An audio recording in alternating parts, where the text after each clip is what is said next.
All right, let's just jump right into this explainer. You know, most of us grew up hearing about Samson as this simple strongman fable, right? Like a superhero with long hair who just beat up the bad guys. But when we actually dig into the biblical text and look at the cosmic geography embedded in it, man, we've got to completely reframe the story. This isn't some superhero tale. It is a profound cosmic tragedy. It's actually this wild, enacted parable of an entire nation's spiritual adultery, showing us exactly what happens when humanity actively unravels God's divine order. Today, we're going to look really closely at the three women in Samson's life to unpack this total collapse. So, here's our roadmap. We'll start with the theology of perception, then look at Act 1, Timnah's descent. From there, Act 2, Gaza's unruly appetite, and Act 3, Delilah and Sorek. Finally, we'll cover the ontological fracture and wrap up with the true covenant bridegroom. All right, part 1, the theology of perception. Because here's the thing, every single covenant failure in this text, it starts with a failure of perception, long before it ever becomes physical disobedience. Just look at how perfectly Samson's visual appetite echoes the tragic sequence of Eve in Eden. Over in Genesis 3, Eve saw the forbidden tree, it appeared good to her, she desired it, and she took it. She prioritized physical sight over spiritual reality, completely ignoring God's covenantal word. Now fast forward to Judges 14, and we see the exact same sequence playing out with Samson. He sees a Philistine woman, decides she is right in his eyes, and just demands her. It's an intentional and honestly terrifying echo. Samson basically embodies the ultimate crisis of perception here. He allows what looks physically appealing to totally override the sacred boundaries of his covenantal identity. Which really brings up a critical question for us. Biblical marriage literally joins two lives into one flesh, meaning it is profoundly theological. So we've got to ask, is Samson attempting to unite himself with God's covenant order or with the kingdom of chaos? By insisting on this forbidden union with a covenant outsider, Samson is actively defying the boundaries set by God. He's creating what we might call a sacred grotesque, a totally perverse inversion of what a covenant relationship is actually supposed to be. Moving on to our second section, Act 1, Timnah's descent. Let's actually track the exact ground he stood on, starting with his physical and spiritual descent to Timnah. The biblical narrator anchors this very first failure with the Hebrew word yarad. The text explicitly says Samson went down to Timnah. And this proves that in Scripture, geography is pretty much always theology. He isn't just taking a casual stroll into the lowlands. He's crossing a highly contested border. He's literally leaving the sacred space of Israel and stepping right into enemy territory, a place where divine and human wills violently collide. And once he's down there, Samson's own words expose his crisis of perception perfectly. He goes to his parents and says, "I have seen a woman. She is right in my eyes." That Hebrew phrase, wayar bi'anayo, he saw in his eyes, shows us that he's actively defying God's sacred boundaries just to chase after what's pleasing to his own corrupted human vision. He functionally becomes a living, breathing parable for the entire nation of Israel. He's perfectly mirroring that tragic, repeated refrain of the book of Judges, that everyone simply did what was right in his own eyes. This brings us to Part 3, Act 2, Gaza's unruly appetite. You know, sin rarely reaches its most destructive peak right out of the gate. It's a process. And that brings us to his second major descent, this time in Gaza. While in Gaza, Samson visits a zona, which is the Hebrew word for a prostitute. Now, in biblical theology, this word carries massive, massive weight. It's the ultimate symbol for spiritual infidelity and idolatry. By uniting himself to a zona deep in enemy territory, Samson transforms his personal physical relationships into this terrifying living portrait of Israel chasing after foreign gods. It's literally an enacted parable of spiritual adultery. And yet, crazy enough, in this very same narrative, we watch him effortlessly rip the massive iron and bronze doors off the Gaza fortress and just carry them up a hill. The core tension of his life is absolutely staggering.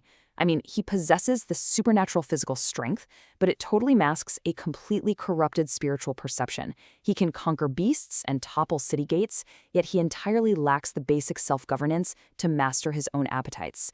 True dominion over creation is supposed to start with faithful submission to God, and Samson has just completely fractured that order. Which leads us to Section 4, Act 3, Delilah in Sorek. This gradual erosion of his consecration leads us directly into the ultimate crisis point in the Sorek Valley.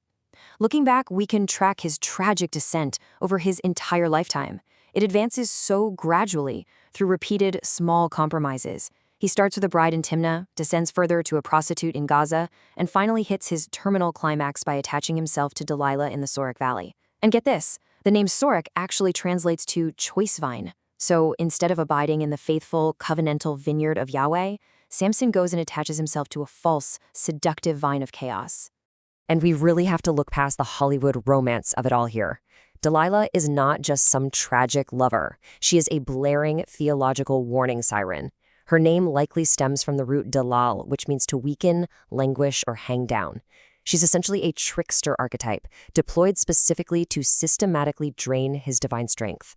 Her literal cosmic function in the story is to cause the judge of Israel to languish and collapse. She's an agent of anthropogenic decreation, literally a human force sent to actively unravel God's appointed deliverer and his divine order. The text actually notes that Samson falls in love with her, using the Hebrew word ahav. Now, this denotes an intense emotional and physical attachment, but it completely lacks covenantal loyalty.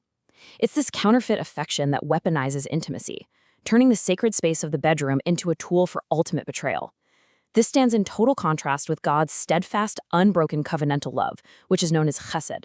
Samson is basically binding his entire future to a counterfeit reality. Okay, Section 5, the ontological fracture. The psychological torment in Sorek finally pushes Samson right over the edge. Delilah relentlessly nags him until his soul is literally sick to death. And exhausted, he finally surrenders his sod, his secret, his sacred mystery to the enemy. You have to understand, his uncut hair wasn't some magical pagan talisman giving him superpowers. Because of his prenatal Nazirite calling, Samson's very body functioned as a mobile sacred space. His hair was the physical sacrament of his covenant with God. He failed to realize that by giving up his secret, he wasn't just getting a haircut, he was surrendering the entire divine architecture of his life. So when those 7 braids are finally shaved off on Delilah's lap, it is absolutely not just a cosmetic alteration. It's an ontological fracture, a fundamental breaking of his very being. It's a decreational cataclysm that completely unravels the divine order of his life.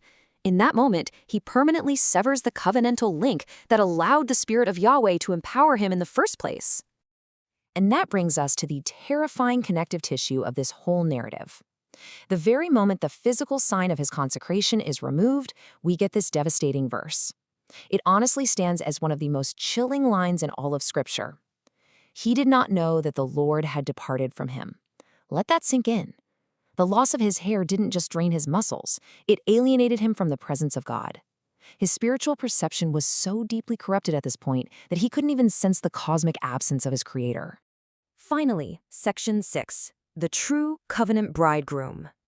Now read canonically, this flawed deliverer actually serves as a dark backdrop to brilliantly illuminate Jesus Christ. It's a striking contrast. Where Samson, our flawed deliverer, yields his sacred mystery in a profane space, Jesus enters the ultimate liminal threshold of the cross with perfect, steadfast covenant love. Where Samson selfishly substitutes divine purpose for a visual, physical appetite, Christ selflessly gives himself to purchase his bride, the church. And where Samson disastrously attaches himself to the false, seductive vine of Sorek, Jesus steps forward and declares, "I am the true vine." Christ restores the holy perception and the perfect communion that Samson so tragically surrendered. So, as we wrap up this explainer, we've got to ask ourselves a pretty vital question based on this history. Are the objects of our love shaping us for faithful, covenantal obedience? Or are we, like Samson, just doing what is right in our own eyes, allowing our visual appetites to slowly decreate the divine order in our lives? The story of Samson forces us to look inward at our own desires and ultimately upward to the only true deliverer who never fails.